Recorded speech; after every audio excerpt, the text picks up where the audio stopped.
Hello everyone, myself Ashok Chaudhary and welcome to the channel of Shri Rajaram Chandra Secondary School Sanchor.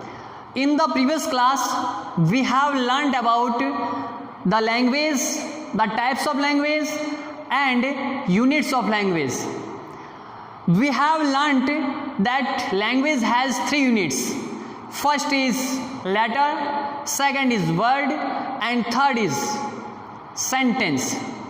Now in this class we are going to learn about the structure of sentence, that how we can construct a correct sentence. So let's start. First of all, सर्वप्रथम I want to show that how to define a sentence, कि एक वाक्य को परिभाषित कैसे करते हैं. Sentence is a group of words. Group of words. वाक्य शब्दों का समूह है. That have some meaning, जिसका कोई अपना एक अर्थ होता है, जिसका कोई अपना एक मीनिंग होता है. यदि उसका कोई मीनिंग नहीं है और शब्दों का समूह है तो हम उसको वाक्य नहीं कह सकते. तो वाक्य वो है जो शब्दों का समूह है और उसका अपना एक अर्थ है. तो हम उसको एक उदाहरण से देखते हैं कि वाक्य का शब्दों का समूह किस प्रकार से होता है. Student is reading a book. विद्यार्थी एक किताब पढ़ रहा है. Student is reading a book. विद्यार्थी एक किताब पढ़ रहा है. इसमें स्टूडेंट एक वर्ड है, एक शब्द है. इज ये भी एक वर्ड है. रीडिंग ये भी एक वर्ड है. एंड बुक ये भी एक वर्ड है. अब देखिए, this is the group of words. ये एक पूरा शब्दों का समूह है. दैट हैविंग अ मीनिंग, और इसके पास में क्या है, एक अर्थ है. तो अब हमें देखना यह है कि एक वाक्य को कंस्ट्रक्ट कैसे किया जाता है. What is the structure of sentence. वाक्य का एक खाका क्या होता है, एक संरचना क्या होती है. तो हम जिस प्रकार से एक घर बनाते हैं, तो घर बनाते हैं तो उसके लिए ईंटें लगती हैं, चूना लगता है, पत्थर लगते हैं, किवाड़ लगते हैं और भी बहुत सारी चीज़ों मिल करके हम एक बहुत सुंदर सा घर बनाते हैं. तो वाक्य को भी बनाने के लिए, उसको भी एक एक करेक्ट स्ट्रक्चर देने के लिए हमें बहुत सारे एलिमेंट्स की आवश्यकता होती है, जिसमें मोस्ट एलिमेंट हम कह सकते हैं, वैसे सारे मोस्ट हैं. सब्जेक्ट, कर्ता, एक साधारण सा वाक्य इनके द्वारा बनता है. Subject, helping verb, main verb and object. Subject को हिंदी में कहते हैं कर्ता, हेल्पिंग वर्ब को कहते हैं सहायक क्रिया, मेन वर्ब को कहते हैं मुख्य क्रिया और ऑब्जेक्ट को कहते हैं कर्म. अब हमें देखना यह है कि ये सारी चीजें हैं क्या. इन सारी चीजों को हम डिफाइन करते हैं, वो भी इस वाक्य के माध्यम से, इस वाक्य के इस उदाहरण के माध्यम से. तो देखिए, इस वाक्य के अंदर वाक्य क्या है. वाक्य लिखा है student is reading a book. विद्यार्थी एक किताब पढ़ रहा है. तो इसमें सबसे पहले टॉपिक है सब्जेक्ट. सब्जेक्ट का एक सामान्य रूप से हम इसका उपयोग करते हैं किसके लिए, एक विषय के लिए. यानी सब्जेक्ट का मतलब हम मानते हैं विषय. और विषय का अर्थ क्या होता है. विषय का अर्थ होता है किसी भी के बारे में कुछ जानकारी, किसी भी के बारे में कुछ तथ्य, कुछ बात. जैसे कि हमारी कभी मान लो कोई मीटिंग होती है, अंतराक्षरी होती है या कभी सभा होती है, तो कहते हैं ना कि आज का विषय क्या है. What is the subject of today's session. आज के इस सेशन का सब्जेक्ट क्या है. तो वो विषय जिसके बारे में बातें की जाती है, जिसके बारे में बताया जाता है. यहां पर सब्जेक्ट का मतलब है कर्ता. अब समझते हैं कर्ता क्या है. सब्जेक्ट क्या होता है. सब्जेक्ट क्या करता है. सब्जेक्ट परफॉर्म करता है. क्या करता है. परफॉर्म. परफॉर्म का मतलब होता है प्रस्तुत करना. क्या होता है. प्रस्तुत करना. सब्जेक्ट क्या प्रस्तुत करता है? एक्शन। क्या? एक्शन। इस एक्शन का मतलब होता है कार्य या क्रिया। इस एक्शन को हम ग्रामर की वे में हम कह सकते हैं वर्ब। क्या कह सकते हैं? वर्ब।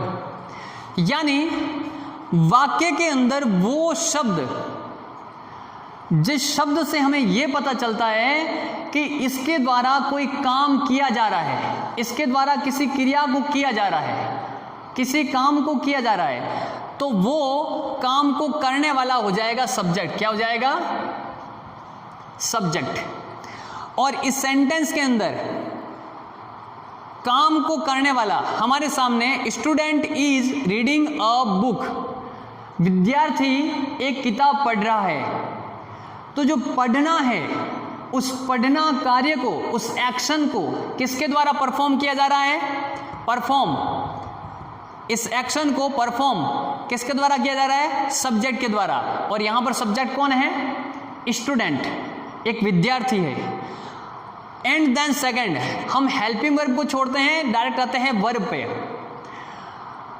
वर्ब क्या है?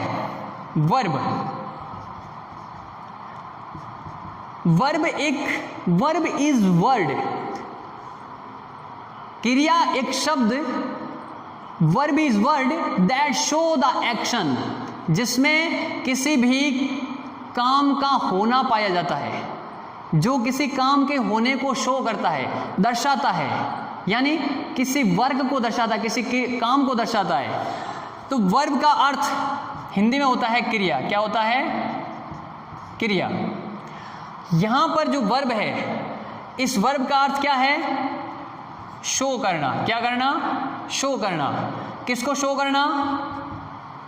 वर्क को। किसको? वर्क या एक्शन। किसको? वर्क या एक्शन।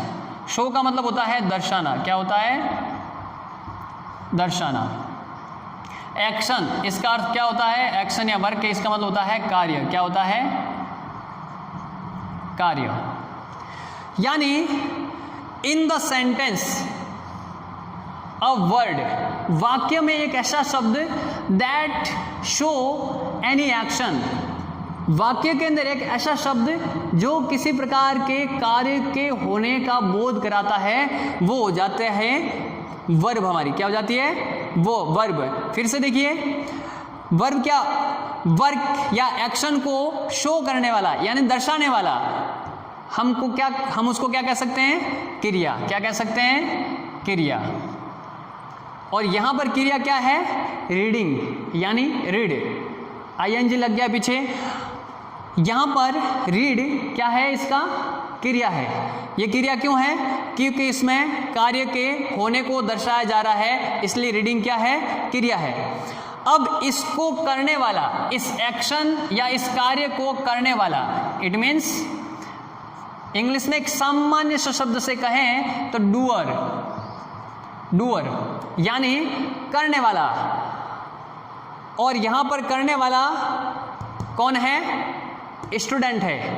तो इस स्टूडेंट को हम क्या कह सकते हैं? Subject. Reading is verb because it show a work. Reading एक क्रिया है क्योंकि ये दर्शा रही है किसको? किसी कार्य को दर्शा रही है। और इस कार्य को करने वाला डूअर, इस कार्य को करने वाला, इस कार्य को करने वाला यानी परफॉर्म करने वाला कौन है? सब्जेक्ट। और यहां पर सब्जेक्ट कौन है? स्टूडेंट। अब देखिए हमारे सामने सब्जेक्ट क्या है? क्लियर हो गया। मेन वर्ब क्या है? यह भी क्लियर हो गया। अब आता है ऑब्जेक्ट। क्या आता है? ऑब्जेक्ट। अब समझते हैं ऑब्जेक्ट क्या है। Student is a subject in the sentence. इस वाक्य के अंदर स्टूडेंट एक कर्ता है। And reading is verb in this sentence. और ये रीडिंग जो शब्द है, स्पेलिंग है, ये एक क्रिया है। इस क्रिया को करने के लिए ये कर्ता जिसको माध्यम बना रहा है, जिसको क्या कर रहा है? माध्यम बना रहा है। यानी इस बुक को वो क्या कर रहा है, अपनी रीडिंग करने के लिए स्टूडेंट इस किताब को माध्यम बना रहा है। तो कर्ता के द्वारा किए जाने वाली क्रिया का जो माध्यम बनता है वो होता है कर्म। क्या होता है? कर्म, जिसको हम हिंदी में कर्म कहते हैं और इंग्लिश में इसको क्या कहेंगे हम? ऑब्जेक्ट। क्या कहेंगे? ऑब्जेक्ट। आया समझ में? अब देखिए फिर से एक बार समझाता हूं कि स्टूडेंट यानी यहां पर सब्जेक्ट है, सब्जेक्ट के द्वारा किया जाने वाला कार्य रीडिंग है, और जो किया जाने वाला कार्य है उसका जो माध्यम बनता है, यानी इसका जो माध्यम बन रहा है, मीडियम बन रहा है, वो बुक है। तो कर्ता के द्वारा किए जाने वाले कर्म का जो माध्यम बनता है वो है कर्म। एक दूसरी तरीका एक और भी है इसका ऑब्जेक्ट का, और वो तरीका ये है कि any word in a sentence that receive a verb, वाक्य के अंदर एक ऐसा शब्द जो किसी क्रिया को रिसीव करता है, रिसीव करने का मतलब होता है प्राप्त करना, जो क्रिया को रिसीव करता है वो ऑब्जेक्ट होता है। इस तरीके से समझे या इस तरीके से समझे? And now we have remain last element, अंतिम हमारे सामने तत्व बचा है वो है हेल्पिंग वर्ब। अब देखिए वर्ब दो प्रकार की होती है। पहली वर्ब है मेन वर्ब जो हमने सबसे पहले समझी इसलिए पहली, और दूसरी है वो है हेल्पिंग वर्ब। यानी दोनों के दोनों वर्ब है, दोनों के दोनों क्या है? वर्ब है, लेकिन दोनों का काम जो है वो बिल्कुल डिफरेंट है, बिल्कुल अलग अलग है। कैसे? ये जो मेन वर्ब है, ये मेन वर्ब किसी भी क्रिया के होने का ज्ञान करवाती है, किसी भी कार्य के होने का ज्ञान करवाती है। लेकिन जो हेल्पिंग वर्ब है, अब हेल्प का अर्थ क्या होता है? हेल्प, हम एक सामान्य शब्द लेते हैं हेल्प। हेल्प का अर्थ क्या होता है? सहायता। क्या होता है? सहायता। हेल्प का अर्थ होता है सहायता। तो यहां पर हेल्प करने वाली वर्ब हेल्पिंग वर्ब है, और ये हेल्प किसकी करती है? मेन वर्ब की। किस प्रकार से करती है? देखिए ये क्रिया जो हो रही है कौन सी? रीडिंग की। अब रीड का अर्थ होता है पढ़ना, रीड का अर्थ क्या होता है? पढ़ना, और पीछे लगा है आईएनजी। जब किसी भी क्रिया के साथ में आईएनजी लगता है तो उसमें कंटिन्यूअस टेंस होता है। लेकिन अब ये समझना जरूरी है कि ये कंटिन्यूअस टेंस है किसका? प्रेजेंट का है, पास्ट का है या फ्यूचर का है? तीनों में से किसका कंटिन्यूअस टेंस है? तो तीनों में से कंटिन्यूअस टेंस है किसका? उसका यदि हमें ज्ञान करना है तो उसके लिए हमें किसका ध्यान करना पड़ेगा? हेल्पिंग वर्ब का। किसका? हेल्पिंग वर्ब का। हेल्पिंग वर्ब हमें ज्ञान करवाएगी कि इस वाक्य की जो क्रिया है, इस क्रिया के होने की कंडीशन, यानी इस क्रिया के होने की टाइम कंडीशन, समय की स्थिति क्या है, वो सहायक क्रिया के द्वारा होता है। तो सहायक क्रिया को हम क्या कह सकते हैं? वाक्य के अंदर क्रिया के होने की टाइम की कंडीशन यानी समय की स्थिति का ज्ञान करवाने का काम सहायक क्रिया के द्वारा किया जाता है। अभी हमारे सामने ये सारी की सारी चीजें, सारी की सारी बातें एक पूर्ण रूप से एक सामान्य से वाक्य में समझ में आ गई। अब इसके बाद में हमारे सामने बचता है, वो बचता है कुछ कन्फ्यूजन। अब कुछ कन्फ्यूजन कैसे? मैं एक उदाहरण के द्वारा आपको समझाता हूं कि हमारे सामने अभी भी बहुत सारा कन्फ्यूजन बच गया है। और वो कन्फ्यूजन है क्या? वाक्य के अंदर जो ऑब्जेक्ट होता है, वाक्य में जो ऑब्जेक्ट होता है वो ऑब्जेक्ट दो प्रकार का होता है। अब वो ऑब्जेक्ट दो प्रकार का कैसे होगा? देखिए एक वाक्य लिखते हैं, वापस वो का वही, जैसे student student is reading a book. ये वाक्य लिखा।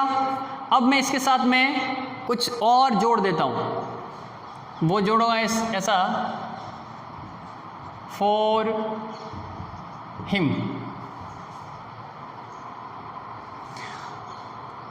वाक्य है student is reading a book for him. हमें ये तो ज्ञान है कि स्टूडेंट एक सब्जेक्ट है, इज एक हेल्पिंग वर्ब है, रीडिंग एक मेन वर्ब है, इसमें बुक एक ऑब्जेक्ट है। लेकिन अभी हमारे सामने हिम शब्द और भी आ गया। ऑब्जेक्ट भी दो प्रकार के होते हैं। तो ये जो ऑब्जेक्ट है क्या है? ऑब्जेक्ट। इसमें हिम भी ऑब्जेक्ट है। हिम भी क्या है? ऑब्जेक्ट है। एक ऑब्जेक्ट डायरेक्ट ऑब्जेक्ट है और एक ऑब्जेक्ट इनडायरेक्ट है। अब देखिए, जो डायरेक्ट ऑब्जेक्ट होता है उसको हम नॉन लिविंग कह सकते हैं। क्या कह सकते हैं? Non living. और जो इनडायरेक्ट होता है ये लिविंग होता है। अब इसमें डायरेक्ट और इनडायरेक्ट ऑब्जेक्ट क्या है? डायरेक्ट ऑब्जेक्ट तो वो है जिसको कर्ता अपनी क्रिया को करने के लिए जिसको सीधा माध्यम बनाता है। यानी इसमें कर्ता है स्टूडेंट, ये कर्ता अपना कार्य करने के लिए सीधा किसको माध्यम बना रहा है? इस बुक को। तो यहां पर ये हो गया डायरेक्ट ऑब्जेक्ट। क्या हो गया? Direct object. और इस ऑब्जेक्ट के अलावा जो अन्य ऑब्जेक्ट बनता है वो हो गया इसमें इनडायरेक्ट ऑब्जेक्ट। अब जो यहां पर इनडायरेक्ट ऑब्जेक्ट है, इनडायरेक्ट के रूप में जो ऑब्जेक्ट है वो हिम है। ये हिम इनडायरेक्ट ऑब्जेक्ट हम प्रोनाउन में पढ़ेंगे, जहां पर प्रोनाउन के पूरे टाइप होंगे। उस टाइप में जो सब्जेक्ट के रूप में भी उपयोग होते हैं, रिफ्लेक्सिव के रूप में भी उपयोग होते हैं और ऑब्जेक्ट रूप में उपयोग होते हैं। वो सारी चीज़ें हम प्रोनाउन में, इस टॉपिक जस्ट बाद नाउन और उसके बाद में प्रोनाउन पढ़ेंगे, उसमें बताएंगे। तो इस सेंटेंस के अंदर ऑब्जेक्ट दो हैं। एक ऑब्जेक्ट है डायरेक्ट ऑब्जेक्ट जिसको हम नॉन लिविंग के रूप में नॉन लिविंग के रूप में देख सकते हैं। अब सीधा सा देखिए, किसी भी वाक्य में यदि आपको डायरेक्ट ऑब्जेक्ट और इनडायरेक्ट ऑब्जेक्ट का पता लगाना है तो दो प्रश्न लगाइए। और वो दो प्रश्न कौन कौन से हैं? एक तो है हुम। कौन सा है? यदि आपको पता लगाना है कि इसमें डायरेक्ट ऑब्जेक्ट है कि इनडायरेक्ट ऑब्जेक्ट है या दोनों है, तो उसके लिए इस पूरे वाक्य के ऊपर दो प्रश्नवाचक शब्दों का प्रयोग कीजिए। और वो दो प्रश्नवाचक शब्द कौन से हैं? First is what and second is हुम। इस व्हाट का मतलब होता है क्या और हुम का मतलब होता है किसको।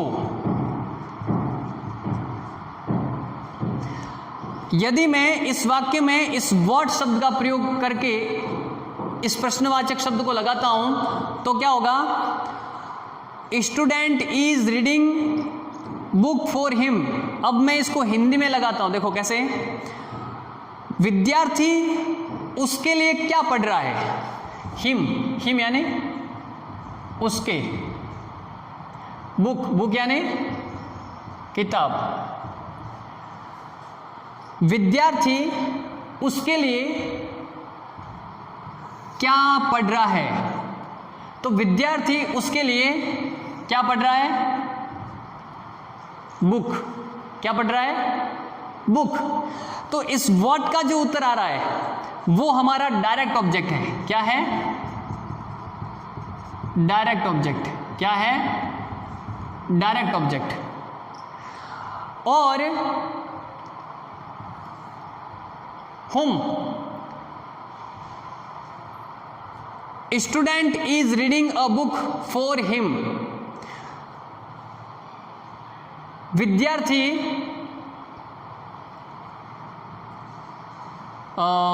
विद्यार्थी किसको या किसके? किसको या किसके? और यहां पर देखिए फॉर का मतलब तो है लिए। फॉर का मतलब क्या है? लिए। इसलिए देखिए विद्यार्थी किताब किसके लिए पढ़ रहा है? हुम। हुम यानी किसको या किसके? तो देखिए प्रश्न लगेगा यहां पर, student is reading a book for him. अब यदि मैं इसको हिंदी में करके पढ़ता हूं कि विद्यार्थी एक किताब उसके लिए पढ़ रहा है, तो अब इसको प्रश्नवाचक में जोड़ के देखते हैं कि विद्यार्थी किताब किसके लिए पढ़ रहा है। तो यहां पर आया उसके लिए। किसके लिए? उसके लिए। तो यहां पर ये हमारे सामने कौन सा ऑब्जेक्ट निकल के आ गया? इनडायरेक्ट। कौन सा ऑब्जेक्ट निकल के आ गया? इनडायरेक्ट। इसलिए कंफ्यूजन होने की आवश्यकता नहीं है। व्हाट और होम का प्रयोग कीजिए और पता लग जाएगा कि आपको कौन सा आपके सामने ऑब्जेक्ट है और कौन सा इनडायरेक्ट ऑब्जेक्ट है और कौन सा डायरेक्ट ऑब्जेक्ट है। अब इसके बाद में एक वाक्य और लिखते हैं जिसमें हम समझेंगे कि हर वाक्य के अंदर सब्जेक्ट, ऑब्जेक्ट, हेल्पिंग वर्ब ये होती है, लेकिन कुछ शब्द ऐसे होते हैं जिसको हम आसानी से समझ नहीं पाते। वाक्य ये है कि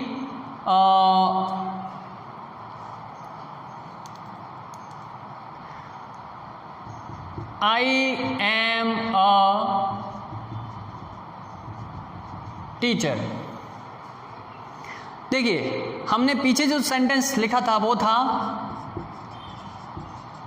student is reading a book. इसमें subject, helping verb, main verb and object था। इसमें आई यहां पर सब्जेक्ट है, एम हेल्पिंग वर्ब है, लेकिन यहां पर ये टीचर क्या ऑब्जेक्ट है? नहीं, यहां पर ये टीचर ऑब्जेक्ट नहीं है। क्यों? क्योंकि ये टीचर कौन है? आई है। आई। ये जो टीचर शब्द है ये किसको दर्शाता है? इस आई यानी मैं। इस मैं को दर्शाता है, इस मैं की विशेषता को दर्शाता है कि मैं एक शिक्षक हूं। तो यहां पर ये ऑब्जेक्ट नहीं होकर के यहां पर ये कॉम्प्लीमेंट हो गया। क्या हो गया? कॉम्प्लीमेंट।